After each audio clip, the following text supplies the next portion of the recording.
Hello and welcome to the Pretty Good Gaming Daily Triple. That's your no shit gaming news video. 3 news stories in one video with 0 faff. Star Wars Knights of the Old Republic, or KOTOR, is widely believed to be the very best Star Wars game which stood on its own as a compelling RPG while also deeply enriching George Lucas's universe. Not only that, it is one of the defining games for BioWare's legacy, a legacy that has waned greatly in recent years. Its enduring popularity has led to constant pleas for a remake, remaster, or just an outright sequel. Once again, Jason Schreier is at the center of all this, with a post on Reset Era back in December suggesting that something is coming for KOTOR. Then more recently, in a new hour-long conversation with MinMax, which is managed by former Game Informer producer Ben Hansen, Schreier literally says, yes, there's something there, yes, it's real. What is real? How do you define real? Later in the interview, Schreier adds that EA is not the one behind this remake and that it is in fact Aspyr who is currently holding the reins. To hear his exact words in the interview, jump to 231 and then to 5830. Aspyr has previously handled the ports of KOTOR to Mac and mobile, Star Wars Episode 1 Racer, Jedi Academy, and the recently released Republic Commando. So now a new KOTOR game is all but officially confirmed. The next question is, what does that even mean? Remasters and remakes have become two entirely different concepts in recent years. A remake typically refers to something like Resident Evil 2 or Final Fantasy VII, a complete top-to-bottom reimagining of a game with brand new systems and mechanics to enhance the original experience. Remasters, on the other hand, are generally just visual overhauls to improve the aesthetics and performance of an older game while preserving its original gameplay features, with games like the PS4 version of The Last of Us and Gears of War Ultimate Edition. Then you have games like Nier Replicant, which is sort of a remake and sort of a remaster at the same time. Given Aspyr's past experience with remasters over remakes, that's what I'd expect from KOTOR. Perhaps though more interesting than the supposed existence of KOTOR as a remake or a remaster or whatever the hell it actually is whether or not Schreier was right to share this information. He claims to have a code of sorts for how he approaches these reveals, but as far as I can tell, he just kind of makes it up as he goes along. In his defense, he was directly questioned by MinMax's host Ben Hansen, and they specifically discussed the nature of leaks and context. He even jokes about how this one interview will lead to headlines everywhere, and he's exactly right. I mean, you're watching this video, aren't you? Schreier argues that if he has information, he'll decide whether to share it based on if it's potentially damaging to people, either the consumer or the developer. There is also an important discussion to be had around the game industry's obsession with secrecy and almost total lack of transparency. Marketing and hype is the currency for most of these companies, and more often than not, it is detrimental to the player and the product itself. Watch Dogs, Anthem, Cyberpunk, we've seen it time and time again, where the marketing cycle is so out of sync with what the actual game is. The excitement of a big reveal is undeniable at events like E3, and I do love it, but isn't that exactly the point? These events are designed as such for the sole purpose of making you buy the game before you've even touched it. Leaks are a tricky subject, and generally I'd prefer to let the developer show the game when they want to and when it's ready,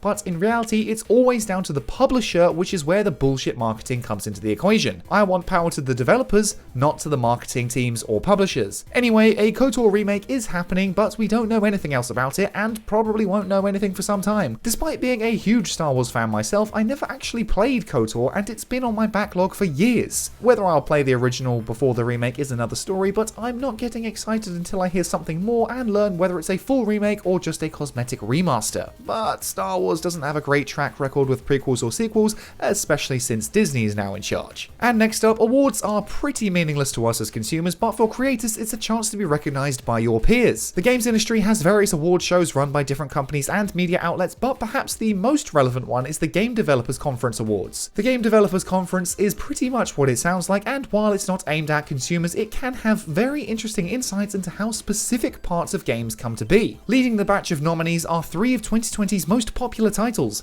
Hades, Ghost of Tsushima, and The Last of Us Part 2 each have 6 nominations across the 10 categories. Last of Us Part 2 and Ghost of Tsushima fight it out in the same categories: Game of the Year, Best Audio, Best Design, Best Narrative, Best Visual Art, and Best Technology. Hades contests most of these too, but has the little difference of a nomination for the Innovation Award instead of Best Technology, though both Ghost and Last of Us get an honourable mention there. Half-Life Alyx is also a popular contender with 5 nominations across Best Design, Innovation, Best Technology, Best VR/AR, and Game of the Year. Disappointingly for me, my Game of the Year for 2020 was Doom Eternal for being exactly what I wanted it to be, but it only has 1 nomination, and that's for Best Audio, and only 1 honourable mention for Game of the Year. The fact that it isn't even mentioned for Game Design when that game has some of the best level design of any game is beyond me. Cyberpunk even got a couple of nods with a nomination for best visual art, which to be fair sounds reasonable since when it's not freaking out it can be very very pretty, and an honourable mention for best narrative. If Jeff Keighley's Game Awards are anything to go by, I'd expect The Last of Us to clean up pretty much every category it's in. If I was to quickly bang through these nominees and pick a winner, I'd give best audio to Doom for the soundtrack, but honestly I'd be happy with any of them winning.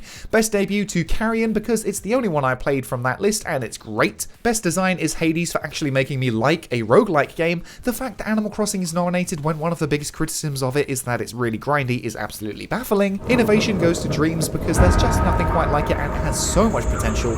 Best mobile, I mean I have no idea, I haven't played any of them. Best narrative goes to Ghost of Tsushima because it totally captured Japanese cinema 100%, and Final Fantasy VII shouldn't really be there at all because it's a 20-year-old remake, but anyway. Best technology is a toss-up between Flight Simulator due to sheer graphical fidelity and The Last of Us for having the most realistic motion capture performances ever. Best visual art, I'm torn between Hades and Ghost, but I think Ghost might take it for me because of the amount of photos I took in photo mode. Best VR/AR, again I didn't play any of these, but let's be honest, it's going to go to Half-Life. And Game of the Year, since I'm not allowed to vote for Doom, it's my number 2 choice for 2020, which is Ghost of Tsushima. I want a PS5 just so I can play that again at 60 FPS. Anyway, no matter who wins what, people will still complain and continue this pointless feud between fans of Ghosts and fans of Last of Us 2. Stop complaining and just play something else. There were so many good games last year to choose from. And finally, after its very controversial launch back in December, Cyberpunk actually returned to the UK physical sales charts this week. Granted, it only came back at number 9, but it has seen a 264% rise. Ghost of Tsushima also saw a return with a 534% boost, but just missed out on the top 10 at number 11. These go to 11.